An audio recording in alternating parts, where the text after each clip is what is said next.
અનંત જ્ઞાની પુરુષોએ સંસારને માર્ગ આપ્યો. માર્ગ જગતમાં બે છે, એક ઉન્નતિનો અને બીજો અવનતિનો. ભગવાન મહાવીરે ઉન્નતિનો માર્ગ પણ બતાવ્યો અને અવનતિના માર્ગથી સાવધાની આપી.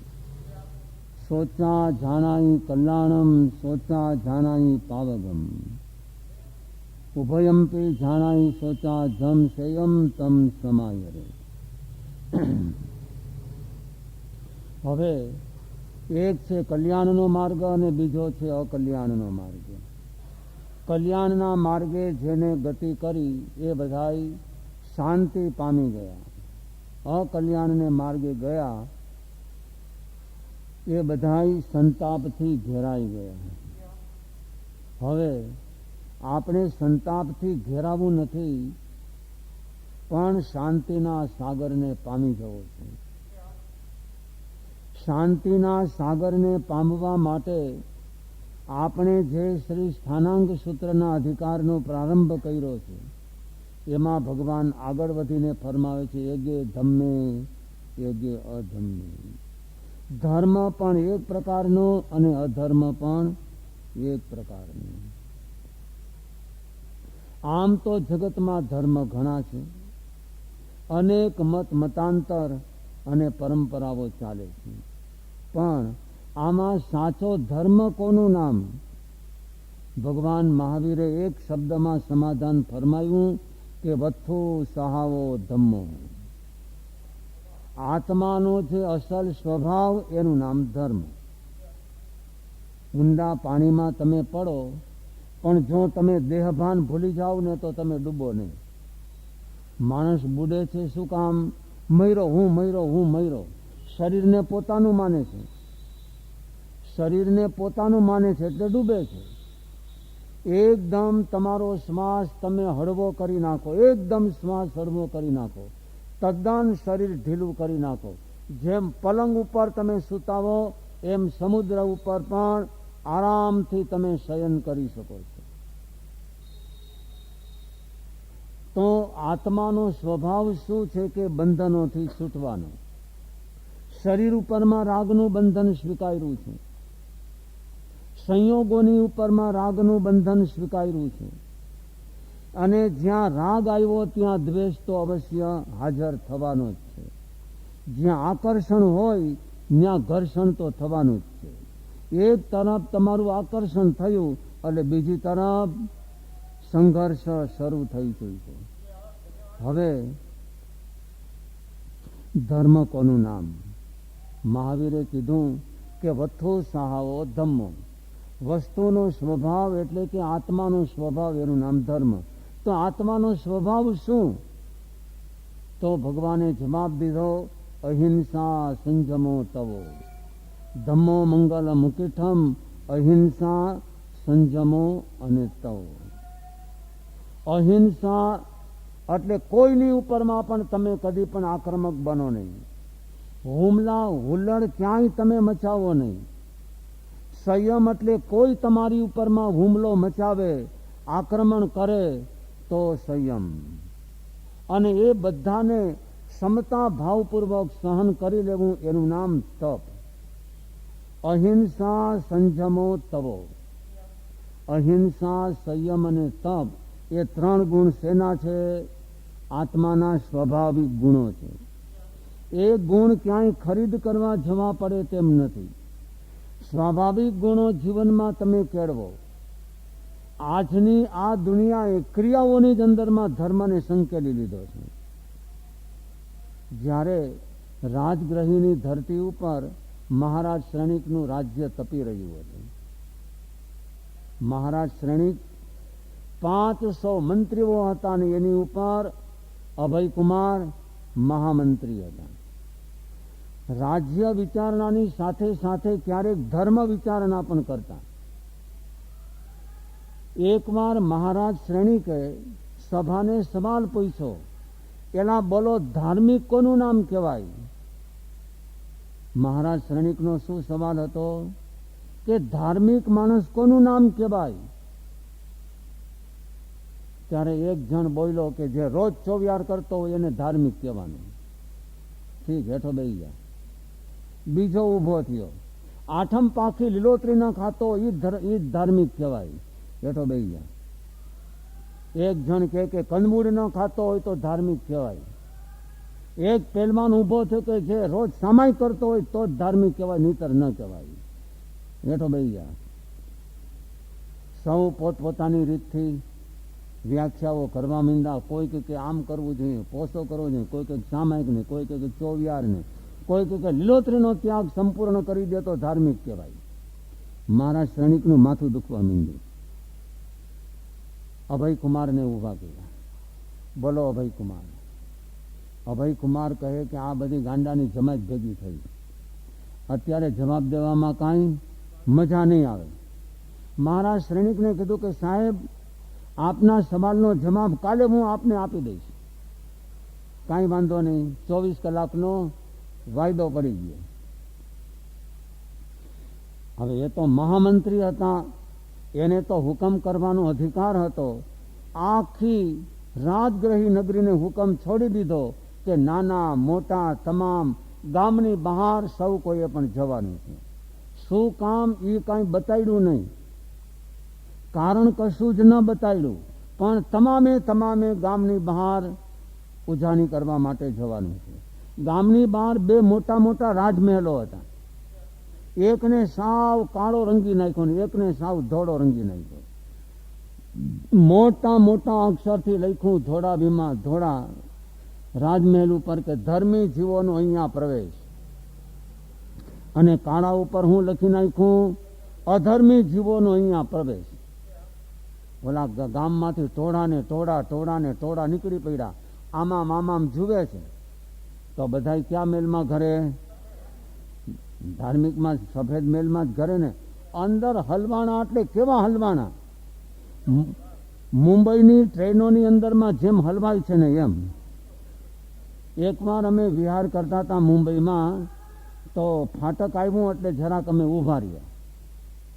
ટ્રેનમાં જે માણસ ભર્યા હતા, મેં કીધું કે જેટલા માણસ ભર્યા એટલા જો તમે બકરા ભરી દો તો તમને માગો એ ઇનામ. જેટલા માણસ ભર્યા હોય એટલા તમે બકરા ન ભરી શકો. એમ બકરાની જેમ અંદર હચવાઈ ગયા. પણ આ ધાર્મિકતાનો તો રાફડો ફાટ્યો હતો. અંદર બહાર ઓસરીમાં ફરિયામાં આ ફોજ તો બહુ મોટી હતી. પછી છેલ્લે બાકી બહાર જે કમ્પાઉન્ડ હોલ હતો ને દિવાલ, એ દિવાલને અડીને ઉભા રહ્યા. હવે કે હવે શું કરવું, હજી ફોજ તો જબર ભયંકર હાલી આવે. તો કે આપણે ઓની બાજુમાં ઊભીને દિવાલને આમ હાથ અડાડી લીધો. એના હવે શું કરું, હવે કે અડેલ હોય એને અડી લ્યો, વાંધો નહીં. તારા મેલમાં કોઈ પગ ભરે નહીં. આપણે કઈ ધાર્મિક છીએ, આપણે કઈ જવા તેમાં થોડા છીએ. રોજ મહાવીર સ્વામીની કંઈક માળા કરીએ છીએ. અભય કુમારે કીધું કે મહારાજ રથ તૈયાર કરો, આપણે જરા બહાર જવું છે. શું છે? તો કે કાંઈ નહીં, રથ તૈયાર કરો ને મારી સાથે પધારો. મહારાજ શ્રેણિક અને અભય કુમાર 4 ઘોડાનો રથ જોડ્યો, સોનાની ગાડી નીકળ્યા બહાર. એટલે આજે ગામમાં કોઈ માણસ કેમ દેખાતું નથી? તો કે હમણાં બધા માણસના મોઢા દેખાય. ફિકર કરો. જ્યાં ગામની બહાર નીકળ્યા ત્યાં તો જાણે કીડિયારું ઉભરાણું. એટલે આ શું આટલા બધા અંદર ભરાઈને બેઠા છે? હું તો કે ઉપર વાંચો નહીં કે ધાર્મિક જીવોનો અહીંયા પ્રવેશ. શ્રેણિક મહારાજ તો ઊભા રહી ગયા. એટલે આટલા બધા ધાર્મિકો મારી રાજગીરીમાં છે. અરે સાહેબ કે હજી પાર નથી, હજી થોડાક તો હુતા છે, એ નીંદર ઉઠશે પછી હજી ઘર છે અંદર. તો કે હારું મારે પૂછવું પડશે, તું હું ધર્મ ધ્યાન કરે. તો અભય કુમાર કે હમણાં એક સેમ્પલ તમને બતાડું. એક સેમ્પલ, એક માણસને જા બોલાને અહીં ઉપાડી આવો. એક જણને ઉપાડી આવ્યા, મોઢું જોયું, હાડા તું તો મોટો ચોર છો, 10 વાર તો જેલમાં જઈ આવ્યો, તું હું ધર્મ ધ્યાન કરે? સાહેબ કે તમારા રાજમાં પોલીસ કેટલી? તો કે 5000. એક એક પોલીસના ઘરમાં માણસ કેટલા? તો કે 5. અમને રોજ 5000 માણસ જમાડ્યાનું પુણ્ય મળે છે. કેટલું? અમે જો ચોરીનો ધંધો છોડી દઈએ તો એક એક પોલીસ તમે રાખો રાજમાં.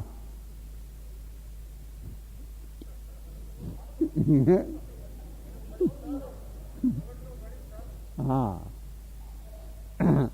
રોજ 5000 માણસને જમાડ્યાનું અમને પુણ્ય મળે છે. અરે ભાઈ, તું ચોરી ન કરતો કોઈ ઓલા એમાં અભાગ્યા નથી કે ભૂખા ઉતારીએ. ચાલ હટ અહીંથી. સૈનિક મહારાજ કહે કે આને કાઢો કાઢો અહીંથી. આવો ધાર્મિક હોય? અરે સાહેબ, તમે થાકોમાં હજી તો તમને જાત જાતના મૂર્તિયા બતાડી છે. તો બીજા કોકને પકડી આવ્યો. જ્યાં એનું ડાચ્યું છું એલા એક આ ગામનો સૌથી મોટામાં મોટો જુગારી. તો કે જો મહારાજ, મહાવીર સ્વામીએ શું કીધું છે કે કોઈ ચીજ ઉપર મમત્વ નહીં રાખવાનું. અમે જો જુગારનો દાવ ખેલમાં બેઠા હોઈએ તો ખિસ્સામાં હોય એટલા તો મૂકી દઈએ, પહેરેલા કપડાં મૂકી દઈએ, અને ચૂલા ઉપરથી રોટલી ઉતરતી હોય ને તો એ અમે દાવમાં મૂકી દઈએ. અમને કોઈ ચીજનો મોહ નથી. મહાવીર સ્વામીએ ના પાડી કે કોઈ ચીજ ઉપરમાં મોહ ન રાખવો. અમને કોઈ ચીજ ઉપરમાં મોહ નથી. અમારું મકાન પણ અમે દાવમાં મૂકી દઈએ. સૈનિક મહારાજ કહે કે પણ આ છે કોણ? આ તો આખું ગામ બગાડનારો માણસ. કાઢો આને અહીં સાલાને કાઢી.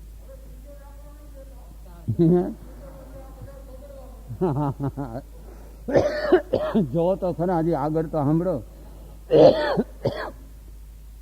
પછી ત્યાં તો વળી એક બાઈને પકડી આવ્યા, ગામની મોટામાં મોટી ગુણિકા. તું હું ધર્મ ધ્યાન કરે? તો કે મહાવીર સ્વામીએ કીધું છે કે કોઈ ઉપર રાગ દ્વેષ કરવા નહીં. અમારે ત્યાં મહારાજા આવે તોય ભલે ને વાઘરું આવે તોય ભલે. અમારે બધા સમાન. ખિસ્સામાં રૂપિયા છે કે નહીં એટલું અમે જોઈએ. બાકી વાઘરું આવે તોય હું, અને મહારાજા આવે તોય અમારે મન શું છે? અમારે મન, અમારા મનમાં ક્ષમતા ભાવ. બોલો, ભગવાન મહાવીરે કીધું જ ને કે બધા ઉપર ક્ષમતા રાખવી. હા, તો અમે બધા ઉપર ક્ષમતા રાખીએ છીએ. મહારાજ શ્રેણી કે લા ભાઈ, મારું માથું દુખવા માંડ્યું, હવે અહીંથી હાલો. તો કે હવે આ તો બધા ધર્મી જીવ છે, હવે ઓલા કાળા રાજમહેલ તરફ જઈએ. આજુબાજુમાં કોઈ મળે નહીં, ફરિયામાં કોઈ મળે નહીં, ઓસરીમાં કોઈ મળે નહીં. હોલ ખાવ ખાલી પડ્યો. એમાં ખૂણામાં 4 માણસો આમ છાનામાના બેઠા હતા. જ્યાં મહારાજ શ્રેણી કે 4ને જોયા, વંદન કર્યું. અરે મહાનુભાવ, તમે મારા રાજની શોભા, મારા શહેરનો તમે શણગાર, તમે અહીં ક્યાંથી? તો કે સાહેબ, સાવ સાચી વાત છે. સામાયિક અમે કરીએ છીએ, પણ જે બી મહાવીર સ્વામીએ કીધી એ બી અમે કરી શકતા નથી. હજી અમારું મન કોકવાર માયામાં વિચલિત થઈ જાય છે. અમે કઈ રીતથી અમારી જાતને ધાર્મિક કહી શકીએ? હજી લોભ, માયા, મોહ કોક વાર અમારા માથા ઉપર સવાર થઈ જાય છે. અમારી જાતથી અમે ધાર્મિક હોઈએ એવું અમને હજી બહુ કચાશ લાગે છે. મહારાજ શ્રેણીકને કીધું કે આ સાચા ધાર્મિક. તો કે કેમ? તો કે ધાર્મિક કોનું નામ? જે પોતાની ભૂલને સમજે છે એનું નામ ધાર્મિક. અને પોતાના દોષને પણ જે ધર્મનું નામ આપે છે એનું નામ મહાપાપી, એ અધાર્મિક. ધાર્મિક કોનું નામ? પોતાની અપૂર્ણતાને જે ઓળખે છે. શ્રીમદ રાજચંદ્રજીએ પણ શું કીધું કે એહ પરમ પદ પ્રાપ્તિનું ધૈર્યું મેં ધ્યાન જો, ગજા વગરને હાલ મનોરથ રૂપ જો. તો પણ નિશ્ચય રાજચંદ્ર મનને રહ્યો, પ્રભુ આજ્ઞાએ થાશું તે સ્વરૂપ જો. કે હજી મારે માટે આ બધું ગજા વગરનું છે. ગજા વગરનું અને હાલ મનોરથ રૂપ જો. અત્યારે તો હું એક માત્ર ભાવના કરું છું, કાંઈ ગજા વગરનો છું. એટલે આવું બધું મહાવીરનું જ્ઞાન હજી હું પામી શકું અને પચાવી શકું એટલી હજી મારામાં કોઈ તાકાત પ્રગટી નથી. પછી અત્યારે ભલે ને એને કોઈ જુદા જુદા નામથી સંબોધે, પણ એને તો એમ જ કીધું છે કે હું હાવ ગજા વગરનો છું. હજી માત્ર મનોરથ કરું છું, એટલે કે ભાવના કરું છું, પણ ગજા વગરનો આત્મા છું. છતાંય મને શ્રદ્ધા છે કે પ્રભુ આજ્ઞાએ થાશું તે સ્વરૂપ જો એ પણ આજ્ઞાને માને જ કે નહીં. મારી રીતે હું થઈ જઈશ એ મેં નથી કીધું. પ્રભુ આજ્ઞાએ થાશું તે અપૂર્વ અવસરની છેલ્લી ગાથા કે પ્રભુ આજ્ઞાએ થાશું તે સ્વરૂપ તો સાચો ધાર્મિક કોનું નામ કહેવાય? કે જે પોતાની અપૂર્ણતાને ઓળખે છે, જે પોતાની ખામીને સમજે છે, એનું નામ કહેવાય ધાર્મિક. અધાર્મિક કોનું નામ?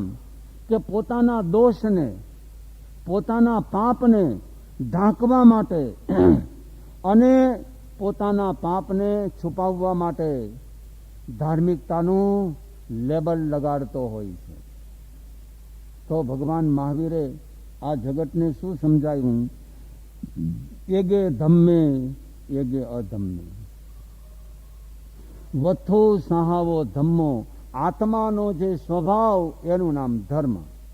આત્માના સ્વભાવના 3 ગુણ: અહિંસા, સંજમો, તવો. ધમ્મો મંગલ મુકીઠમ. ધર્મ મંગલ અને ઉત્કૃષ્ટ મંગલ છે. અને એ ધર્મના લક્ષણ શું? અહિંસા, સંયમ અને તપ. આ 3 ધર્મના લક્ષણો છે. પહેલા નંબરમાં સૌથી પહેલા આપણે વિચારી લેવું કે આપણે કોઈ ઉપર આક્રમણ તો કરતા નથી ને, કોઈને માટે આફતરૂપ આપણે તો બનતા નથી ને. મદદરૂપ બનો છો કે આફત બનો છો? કોઈની પ્રશંસા ન કરો તો કાંઈ નહીં, પરંતુ નિંદા, કુથલી અને ઈર્ષા કોઈની તમે કરો માં. તમારી આંખમાં તમે કદી પણ ઝેર ન લાવો. સદેખા બનો, પરંતુ અદેખા તમે કદી પણ ન થાવ. તમારી ઉપર માની લો કે કોઈ ગયા જન્મનો દુશ્મન હોય, ગયા જન્મમાં તમે જેનું ઊંધું વાળ્યું હોય, એ આ જન્મે વેર વસૂલ કરવા માટે આવ્યો હોય અને કજિયો શરૂ કરતો હોય તો સંજમો. એના ઉપર તમે ક્રૂર થતા નહીં. સરીસો હોય બાલાણમ. આ ભગવાન મહાવીરના શ્રી ઉત્તરાધન સૂત્રના 2જા અધ્યયનમાં આ પાઠ આવે છે કે અકો સેજા પરે ભીખો. કોઈ તમારી ઉપરમાં આક્રોશ કરે તો તમે ક્ષમતા ભાવ ધારણ કરજો, નહીતર સરીસો હોય બાલાણમ. ઓલો અજ્ઞાની ને આ અજ્ઞાની, 2 હરખા ભેગા થયા. ગધેડાનું મોઢું કૂતરા છાંટે, કૂતરાનું મોઢું ગધેડા છાંટે. હવે 2માં ગંગાજી નાવા કોને મોકલવા? 2 હરખા, 2 સરખા. એમાં 2માંથી કોઈને કાંઈ ગંગાજી નાવા મોકલવાની જરૂર હોય જ નહીં. તો કહેવાનો ભાવાર્થ શું છે? કે અજ્ઞાનીની સામે તમે કદી પણ અજ્ઞાની થતા નહીં. તમે એના આત્મામાં ક્રૂરતાના અને કઠોરતાના ઝેરના બીજ વાવ્યા, એટલે આ ભવે એ તમારી પાસેથી વસૂલ કરે છે. તો આવે સમયે તમે ક્ષમતા ધારણ કરજો. એક તો તમારું કર્મ કડવું હતું અને એમાં પાછી તમે પ્રકૃતિની કડવાશ કરી, એટલે એક તો તુંબડું કડવું, એમાં પાછું એને સોમલમાં જબોયડું, પછી એની કડવાશ વધી જાય, અનેક ગણી કડવાશ એની વધી જાય. સામા વ્યક્તિમાં ભલે ગમે તેટલી કડવાશ હોય, પણ તમારા આત્મામાં જો અમૃત હશે તો તમારા આત્માને પણ લાભ થવાનો, સામાના આત્માને પણ એના પાપનો એને પશ્ચાતાપ થવાનો. નહીતર પછી તમે મૂવા ને ઓલો મૂવો. આ તો સાંકળ ચાલવાની. હું તમારી ઉપર વેર વસૂલ કરું, પછી ઓલો તમારી ઉપર કરે, પછી તમે એની ઉપર કરો. આમ ભવ ભ્રમણની જન્મ અને મૃત્યુની પરંપરા કોઈ દી સમાપ્ત થવાની નથી. 23માં તીર્થપતિ ભગવાન શ્રી પારસનાથ પ્રભુ 9 ભવનું વર્ણન શાસ્ત્રોમાં ચાલે છે. સૌથી પહેલો ભવ અરવિંદ રાજા તરીકેનો, અને કમઠ ત્યાં હતો. કમઠને શિખામણ દીધી. હવે ભગવાન પારસનાથે એના આગલા ભવોની અંદર કાંઈ કમઠનું નુકસાન કર્યું નથી, કમઠનું કશું જ બગાડ્યું નથી, છતાંય હું કામ વેર વસૂલ કરવા આવ્યો? શું કયું કર્મ ભગવાન મહાવીરનું હતું? તમે 14 અતિચાર બોલો ને જ્ઞાનના, જંગવાયધંગ વગેરે. સુઠ્ઠું દિનમ દુઠ્ઠું પરિચ્છિયમ. મહાવીરે મના કરી કે ઊંચું જ્ઞાન હલકા પાત્રને કદી આપવું નહીં. અને જો ઊંચું જ્ઞાન હલકા પાત્રને તમે આપશો તો પણ એ તમારો જ્ઞાનનો એક અપરાધ ગણાશે, જ્ઞાનનો અતિચાર ગણાશે. દુઠ્ઠું પરિચ્છિયમ. કોઈ ઊંચામાં ઊંચું જ્ઞાન ઊંચા પાત્રને જો તમે નહીં આપો તો પણ તમને જ્ઞાનનો અતિચાર લાગશે, જ્ઞાનના દોષની અંદર તમે આવી જશો. 14 પ્રકારના બોલો છો ને અતિચાર. પ્રતિક્રમણનો બીજો પાઠ, ઈચ્છામી ઠામી દેવ સંબંધી જ્ઞાન દર્શન ચારિત્ર તપ અતિચાર, એમાં જંગવાયધમ, એમાં સુઠ્ઠું દિનમ દુઠ્ઠું પરિચ્છિયમ. અકાલે કહો સજ્જાવો, કાલે ન કહો સજ્જાવો. તો સુઠ્ઠું દિનમ અને દુઠ્ઠું પરિચ્છિયમ. ભગવાન મહાવીરે શું, ભગવાન પારસનાથ પ્રભુએ શું ખોટું કર્યું? કે રૂડું જ્ઞાન અધમ આત્માને આપ્યું. જ્ઞાન ઊંચામાં ઓલો અપલખણો હતો, જે કમઠનો જીવ હતો એ અપલખણો હતો, દુરાચારી હતો. એને સમજણ દેવા ગયા. ઓલી સુઘરીની અને વાંદરાની વાત આવે જ ને, ભયંકર વરસાદ પડતો તો સુઘરીનો માળો કેવો હોય, આમ તમારે એકવાર જોઈ રહેવું પડે. એક ચકલી જેવડું નાનકડું પંખી હોય છે. આરામથી ત્યાં બેસી ગયા. વાવાઝોડું આવ્યું, વરસાદ અંડરાધાર પડ્યો અને વાંદરો ઝાડવે આમ થરથરે. સુઘરીએ કીધું, એના તને હાથ અને પગ બધું માણસના આકારનું આપ્યું, આના કંઈક બનાવી લેતો હતો આ ખુમાર તો ન મરત. તો વાંદરાએ શું કીધું કે મને બનાવતા તો આવડતું નથી પણ તોડી નાખતા આવડે છે. હાથ લાંબો કરીને સુઘરીનો માળો હતો, આમ ખેંચી અને ઊંડા પાણીમાં કર્યો, વહેતા પાણીમાં કર્યો ઘાતો. સુઘરી પણ ગઈ અને એનો માળો પણ ગયો. તો એ દુઠ્ઠું પરિચ્છિયમ. રૂડું જ્ઞાન અવિનિતને તમે આપ્યું, અપાત્રને તમે આપ્યું. એક બાજુ દૂધનો ટોપ ભર્યો છે, બીજી બાજુ છાસનું વાસણ પડ્યું છે. તમારે મેલવણ નાખવું હોય તો શેમાં નખાય? દૂધમાં નખાય. અને છાસમાં મેલવણ નાખવા જાવ તો શું થાય? જો નાકે ડૂચો મારવાનો રૂમાલ તમારા હાથમાં ન હોય ને તો સંડાસનો દરવાજો ઉઘાડતા નહીં. 5-10 ગાયડું ખાવાનો વેત ન હોય તો મૂર્ખને શિખામણ દેવા જાતા નહીં. મૂર્ખને તમે શિખામણ દેવા જાઓ. રાવણને કોઈ શિખામણ નહીં આપી હોય? કોઈ મોટો શ્રીમંતનો દીકરો, એના ભાઈએ શિખામણ આપી તો હું વિભીષણના હાલવાલ હું થયા? રાજ છોડવું પડ્યું, ઘર છોડવું પડ્યું, ગામ છોડવું પડ્યું અને રાજમહેલે છોડવું પડ્યું ને ભાગવું પડ્યું. તો દુઠ્ઠું પરિચ્છિયમ. રૂડું જ્ઞાન અવિનિતને કદી પણ અપાય નહીં. સામા માણસની પેલા પરીક્ષા કરી લેવી. અમુક દુનિયાના એવા માણસો હોય છે, દુનિયાના અમુક માણસ એવા હોય છે કે જનાવરની જાતમાંથી રિટર્ન ટિકિટ લઈને આવેલા હોય. હવે રિટર્ન ટિકિટ લઈને આવેલા હોય એટલે એને પાછું જવાનું ક્યાં હોય? ન્યા ને ન્યા પાછું જવાનું હોય તો એમનેમ થોડો જાય. સારો થઈ જાય, સારી અને ઊંચી શિખામણને જો માને તો પછી જનાવરમાં કેમ જઈ શકે? એટલે સમજવાનો વિષય આટલો છે કે ભગવાન પારસનાથ પરમાત્માએ પોતાના 9મા ભવમાં અરવિંદ રાજા તરીકેના સમયમાં આ કમઠને એક શિખામણ આપી. એલા તું દુરાચારી છો, આ અપલક્ષણ તારા બહુ જૂઠા છે, આના કારણે તું અપકીર્તિ પામીશ અને ક્યારેક કુટુંબમાંથી તું ફેંકાઈ જાય. તું કોણ મને શિખામણ દેનારો? ક્યાં હું તારી ઘરે રોટલો ખાવા માટે આવું છું? કોણ તું મારો બાપ થઈ ગયો? આ ભૂલ લ્યો. એ ભૂલનું પરિણામ ક્યાં સુધી ભોગવવું પડ્યું? 9 ભવ સુધી હક ન લેવા દીધું. મોટા મૂર્ખની સાથે જો વેર બંધાઈ ગયું હોય ને તો જટ દઈને એનો છુટકારો ન થાય. ઓલાના માથામાં એટલું વેર ભરાઈ ગયું, એટલી દુશ્મનાવટ, એટલી બધી શત્રુતા ભરાઈ ગઈ કે 99 ભવ પૂરા થયા ને તોય દુશ્મનાવટનો એ પૂતગલોનો પાર ના આવ્યો. તો આ જગત ઉપર તમે વિચારજો કે માની લો કે કોઈએ તમારું ઊંધું વાળ્યું તો એને તમે દુશ્મન સમજતા નહીં. ભગવાન મહાવીરે કીધું કે એગે ધમ્મે એગે અધમ્મે, ધર્મ પણ એક, અને એ ધર્મના લક્ષણ અહિંસા, સંયમ અને તપ. હવે અહિંસાનો સાચામાં સાચો ટૂંકો અર્થ શું છે? અહિંસાનો ટૂંકો અર્થ એ કે તમારે કોઈની ઉપર આક્રમક ન થવું. અપણા સચ્ચમે સે જા મિતિમ ભૂયેસુ કપ્પાય. આ પણ ભગવાન મહાવીરના જ વચનો.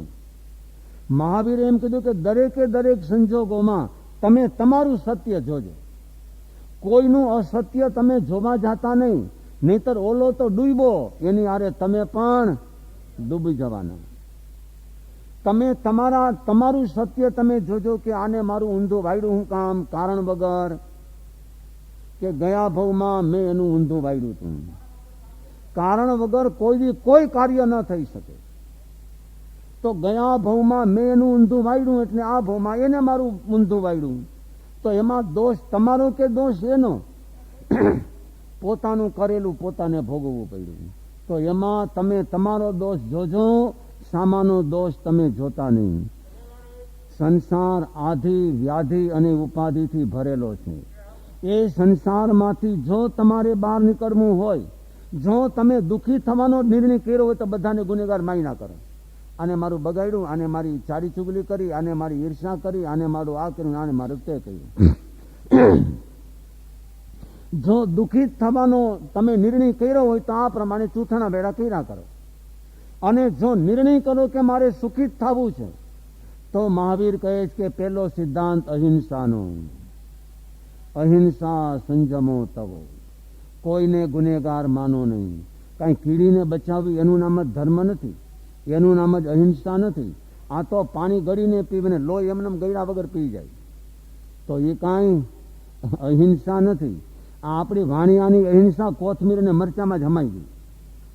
આજે છે આઠમભાઈ, આજે કોથમીર મરચાં શાકભાજી કાંઈ લઈ આવતા નહીં. આજે પાખી છે એટલે કોથમીર મરચાં લઈ આવતા નહીં. એટલે આપણી અહિંસા શેમાં હમાઈ ગઈ? કોથમીર અને મરચામાં જ હમાઈ ગઈ.